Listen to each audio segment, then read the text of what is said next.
Pour moi, un des fondements de la féminité sacrée, c'est la nature cyclique.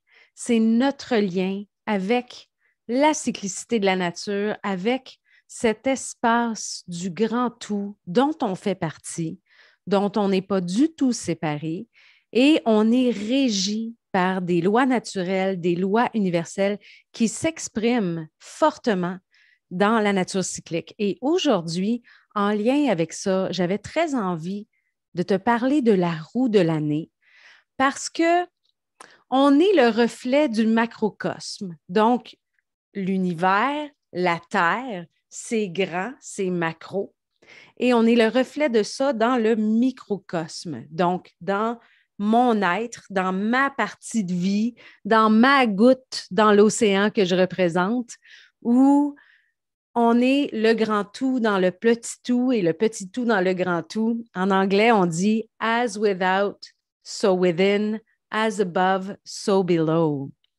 Et moi, je soupçonne que j'ai une ancienne vie druidique. Au fait, je me sens comme une druidesse quand je regarde la roue de l'année et quand justement je me fais le cadeau de l'observer. Et je veux aujourd'hui t'offrir le cadeau de cette découverte-là et tu vas comprendre pourquoi. Donc, sans plus tarder, je vais partager mon écran pour te présenter avec support visuel qu'est-ce que c'est la roue de l'année exactement.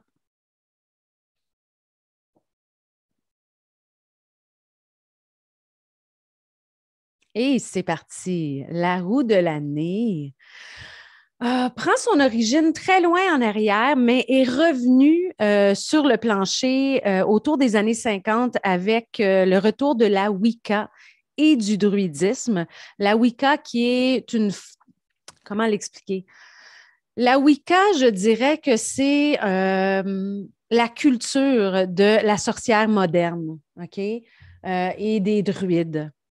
Mais au-delà de la Wicca et du druidisme, la roue de l'année prend en ce moment de plus en plus de place en ce qui concerne l'observation de la féminité sacrée et, comme je le disais tantôt, la nature cyclique. Donc, ça devient de plus en plus accessible à toutes qui veut bien être dans cette profonde observation-là et de se sentir relié à ce grand tout et non plus du tout séparé. Alors, on commence avec cette roue de l'année qui représente 8 fêtes ou 8 sabbats, des fêtes sacrées, qui vont faire en sorte que on va suivre la cyclicité de la mère Terre, de la nature sur une année. OK? Donc, on va commencer avec Yule, le 21 décembre, qui représente le solstice d'hiver. Et ensuite, on va voir Ostara, équinoxe du printemps. Ensuite, ici, Lita, solstice de l'été, et Mabon, équinoxe de l'automne. Et entre ça, il y a 4 autres fêtes. Donc, grosso modo, on va célébrer les 4 fêtes principales, donc 2 équinoxes, 2 solstices, et on va avoir 4 fêtes qui vont être des entre-deux. Ce que ça permet, ça, c'est vraiment de suivre l'évolution des saisons sur une année sur la Terre. Et comme nous, on habite en Amérique du Nord, je sais que j'ai beaucoup de Françaises, beaucoup de Québécoises qui me suivent.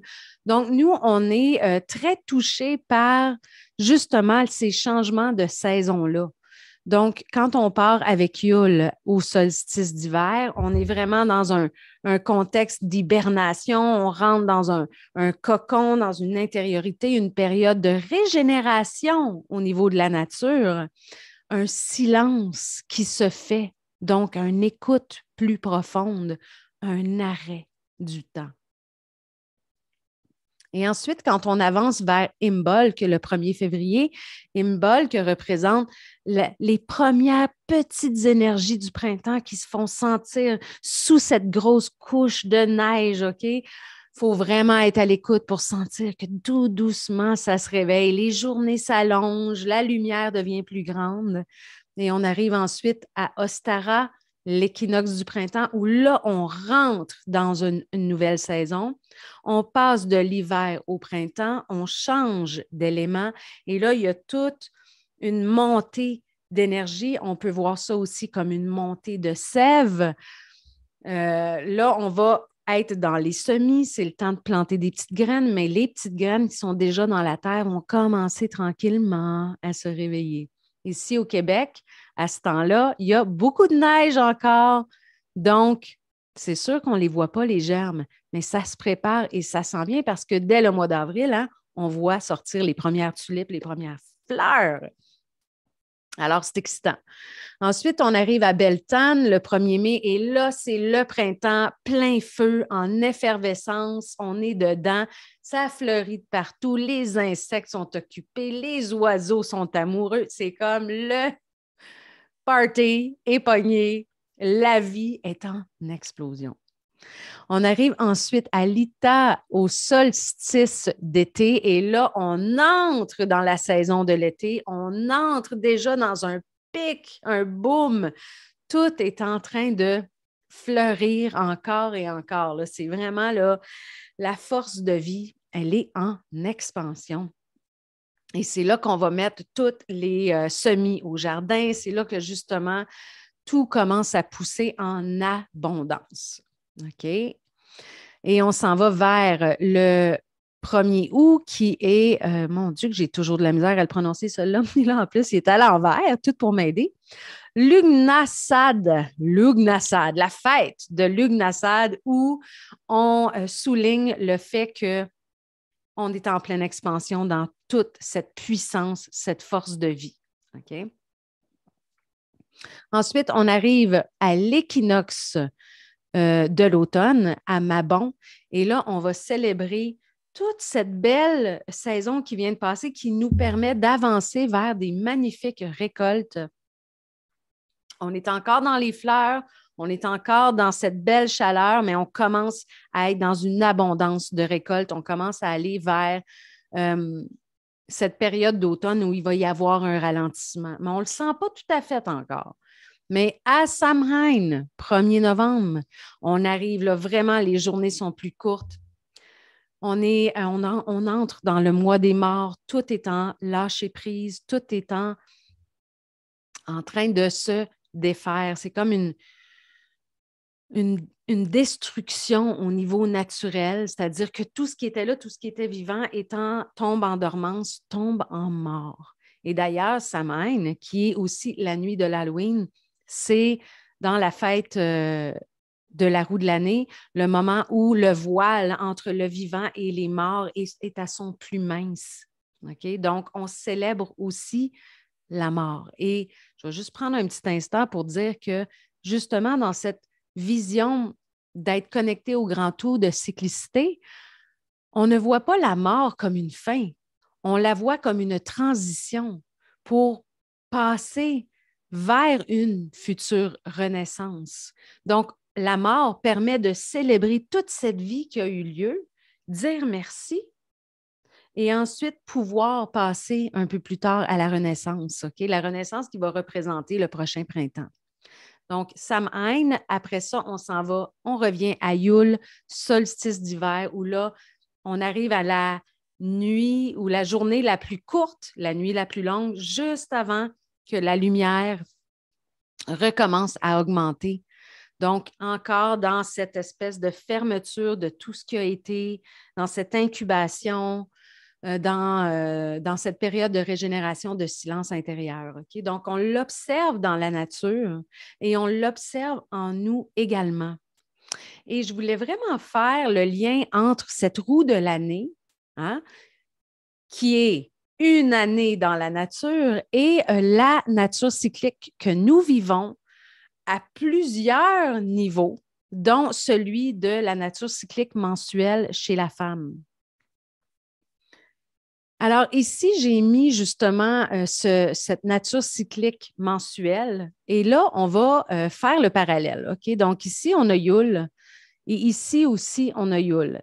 Donc, ça représente l'hiver, ça représente le moment de nos menstruations, ça représente le moment de la nouvelle lune. Quand on parle de nature cyclique mensuelle chez la femme, pour la femme qui est menstruée, on va suivre le cycle menstruel. Mais pour la femme qui n'est pas menstruée, qui est dans sa ménopause ou qui n'a plus du tout d'utérus, c'est plutôt la lune qui va avoir une influence plus grande. Et c'est pour ça qu'ici, j'écris menstruation, nouvelle lune. OK? Regarde le parallèle avec Yule, avec le solstice d'hiver. C'est un moment dans notre cyclicité mensuelle où on a besoin de repos, où on est dans le côté plus sauvage, la vieille dame, la femme qui est sur le bord de vivre une période de mort avant la Renaissance. Donc, cette période dans notre cyclicité mensuelle nous demande de revenir dans un silence intérieur, d'avoir un moment d'arrêt, pareil comme l'hiver dans la roue de l'année. Et ensuite, on transite vers la fin de nos menstruations et donc notre préovulation ou la lune croissante, qui représente un printemps. Donc, après mes menstruations, j'ai toute une montée d'énergie qui arrive et je suis en contact avec ma jeune fille intérieure, l'innocence, le pétillement, le désir de découvrir, de mettre des nouvelles idées en œuvre. Et ça représente l'équinoxe et Ostara.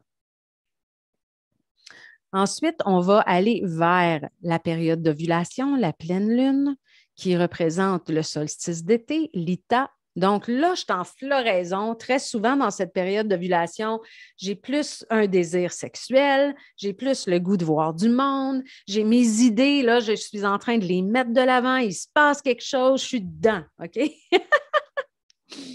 Et ensuite, je m'en vais vers mon cycle de pré-menstruation en lune décroissante. J'arrive en automne. Au moment de la moisson, il y a un ralentissement, il y a une écoute intérieure et je suis plus proche de mes émotions. OK? Puis c'est justement là que tout ce qui s'est vécu dans les 2 semaines avant, en pré-ovulation et en ovulation, ça va être le moment de moissonner.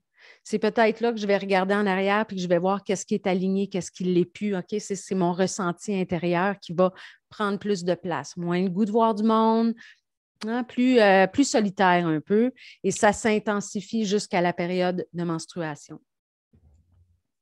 Alors, cette période de menstruation est régie par l'élément terre. La période de préovulation est régie par l'air. La période d'ovulation par le feu. Et la période de prémenstruation régie par l'eau. Et ça ici, là, cette nature cyclique que je viens de décrire sur le plan mensuel est valable dans une seule journée aussi, parce que regarde qu'est-ce que j'ai écrit ici, minuit, matin, midi et soir. Si on transpose ça dans une journée, ça suit mon énergie journalière, OK? Je me lève le matin, il y a une montée d'énergie. Arrivé à midi, il y a comme un apogée énergétique. Arrivé en début de soirée, il y a un ralentissement. Et bien, moi, je ne sais pas pour toi, mais à minuit, moi, je dors.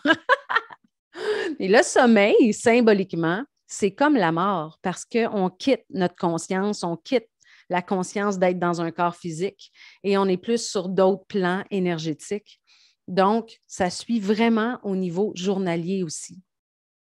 Alors, c'est pour ça que je dis le microcosme dans le macrocosme, c'est qu'une journée, c'est un petit moment hein, dans une vie, mais cette nature cyclique-là est transposée autant dans une journée que dans un mois, que dans une année. OK? Et quand on se connecte à ça, que ce soit journée, mois ou année, on se connecte à plus grand que nous. On se connecte à cette divinité, à cet ordre, à des lois universelles qui sont constamment en train de régir le fait que tout fonctionne. Et ça fait aussi en sorte, quand on pousse la réflexion un peu plus loin, que tout va fonctionner même si je ne suis pas là. Et que mon besoin de contrôle dans ma propre vie est complètement déconnecté de cet espace de grande connexion, justement. Parce que si je prends un pas de recul puis je contemple toute cette nature cyclique à l'œuvre, bien, je peux savoir que je n'ai pas besoin de m'inquiéter, je n'ai pas besoin de me mêler de tous les détails parce qu'il y a quelque chose qui est là, de plus grand que moi, qui est en cadence. Je peux respirer, puis laisser ça aller, puis voir comment c'est beau et grand et intelligent.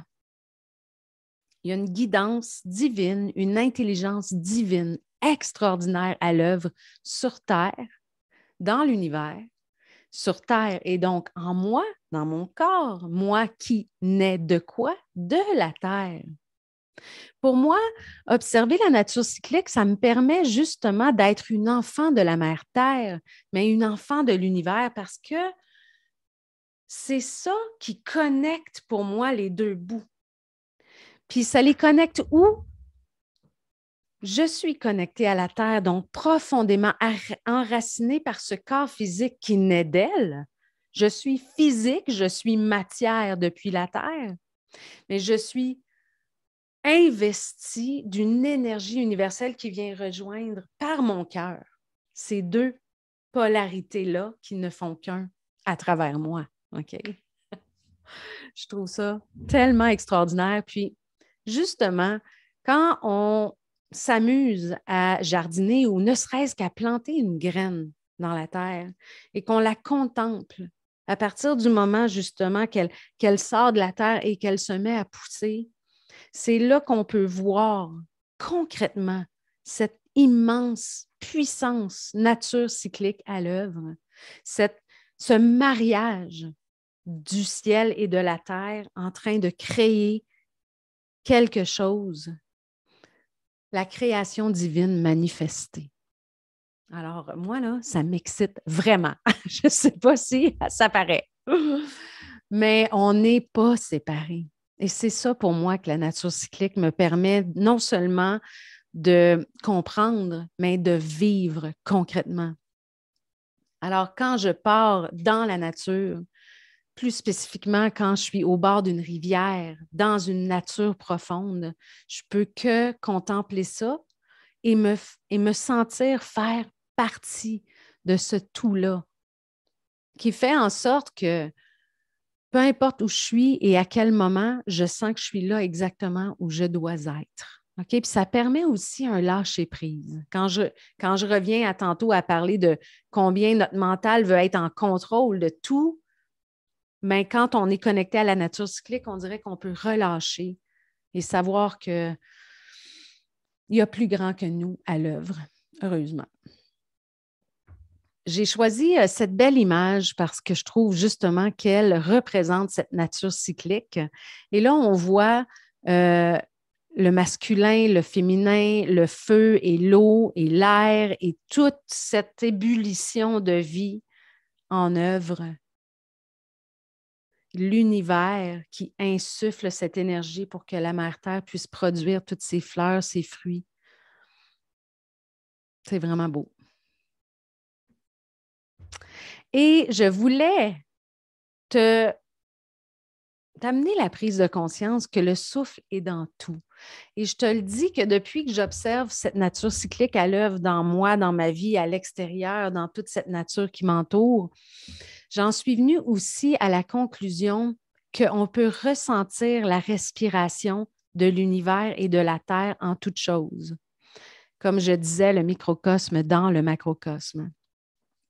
Alors, imagine, du matin jusqu'à la nuit, on a le soleil qui se lève, inspire, arrive à midi, pause entre l'inspire et l'expire, et on descend dans l'après-midi jusqu'au soir, expire, et la nuit représente la pause entre l'expire et l'inspire. On a la même chose de la lune croissante à la nouvelle lune. Et chaque respiration que je fais me connecte à la mère Terre. On peut le ressentir aussi quand on écoute le vent. Souvent, il lève et expire. On peut le voir aussi dans les vagues sur l'océan. La vague se lève et elle retombe. On peut observer le souffle dans tellement de choses.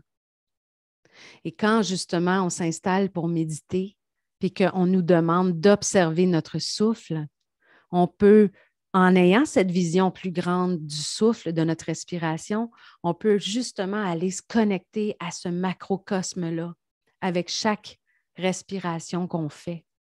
Donc, ça amène encore cette vision, cette prise de conscience que je fais partie d'un énorme et grand tout. Et j'ai choisi une image pour représenter ça, justement. Alors, de la pleine lune jusqu'à la nouvelle lune, à la pleine lune jusqu'à la nouvelle lune, à la pleine lune jusqu'à la nouvelle lune, et ainsi de suite. Les cycles lunaires représentent aussi un grand souffle. Donc, à la pleine lune, je me mets à expirer jusqu'à la nouvelle et à la nouvelle lune, j'inspire jusqu'à la pleine et ainsi de suite sur un cycle de 28 jours, encore et encore et encore, du matin jusqu'au soir, encore et encore, par les saisons. L'hiver, c'est la pause entre deux souffles et quand le printemps commence, on commence l'inspire jusqu'au solstice d'été. Expire jusqu'au solstice d'hiver. Alors, en ce moment, on est sur le bord de vivre Ostara. On est sur le bord d'être dans l'équinoxe du printemps et ça veut dire qu'on est sur le bord de recommencer un nouveau cycle d'inspiration. Puis, quand on y pense comme ça, c'est extraordinaire parce que on recommence l'inspire et la force de vie remonte. Donc, on peut en faire l'expérience dans notre souffle et dans la nature, hein, dans ce macrocosme, dans le microcosme. Et comme on est en train de terminer l'hiver, on est vraiment sur les derniers milles, on est dans ce moment encore de silence où bientôt, on va recommencer cette respiration de vie. Ça me fait triper de le voir comme ça. Et cette vision, dans le fond, m'est venue tranquillement à mesure d'observer. Un matin, j'étais en train de penser à la lune parce que la lune était pleine, puis j'étais dans un bain de lune en me réveillant. Je crois qu'il était comme 4 heures du matin. Puis je me disais, c'est incroyable comme ça va vite, hein, d'une pleine lune à l'autre, d'une nouvelle lune à l'autre. Puis j'ai eu cette vision du souffle. Puis je me suis mis à le voir dans toute chose, puis c'est comme, wow! J'avais très envie de te partager ça aujourd'hui. Donc, la roue de l'année, c'est la nature cyclique annuelle de notre mère Terre et on peut aller se connecter pour le vivre en nous, pour le vivre avec elle, pour l'honorer encore davantage. Et quand on se connecte à ça, quand on les célèbre, ces 8 fêtes-là, 8 fois dans l'année où on s'arrête pour fêter un événement en lien avec cette nature cyclique-là, c'est comme si on fait un de plus en plus avec la Terre, avec l'univers, et qu'on amène, on invite notre divinité à incarner encore plus notre humanité.